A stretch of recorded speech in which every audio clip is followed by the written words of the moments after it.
வீட்ல இட்லி மாவு, தோசை மாவு இல்லன்னா, கையொடஞ்ச மாரி இருக்கும். என்ன டிஃபன் செய்யணும்? என்ன டிஃபன் செய்யணும்? என்ன டிஃபன் செய்யணும்? நைட்லருந்தே யோசனை ஸ்டார்ட் ஆயிடும். காலையில என்ன டிஃபன் செஞ்சா நல்லாருக்கும்? ஓ! இது செஞ்சிடலாம். இன்னைக்கு சிம்பிளா இது செய்யலாமா? ஆஹா வேண்டாம். யாரும் சாப்பிட மாட்டாங்க. சரி விடு, இன்னைக்கு இது செஞ்சிடலாம். அப்படின்னு யோசிச்சுட்டே தூங்க வேண்டியதா இருக்கும். நைட்டு மட்டுமா யோசிக்கணும்? காலையில டிஃபன் முடிஞ்ச பிறகும் யோசிக்கணும். மதியத்துக்கு என்ன செய்யணும்? அதுக்கப்புறம் ஈவினிங்க்கு என்ன செய்யணும்? அதுக்கப்புறம் நைட்டுக்கு என்ன செய்யணும்? யோசிச்சே மண்டை வெடிச்சிடும் போல. அதுக்கு தான் வந்து வராதமா மாவு அரைச்சு வச்சுட்டா. கொஞ்சம் யோசனை கம்மியாகட்டுமேன்னு சொல்லிட்டு.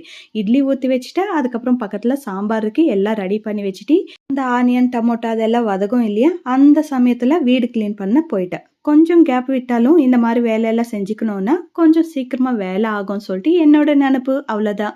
அதுக்கு தான் வேலை செஞ்சுக்கிட்டே இந்த பக்கம் டிஃபன் கூட ரெடி பண்ணியாச்சு.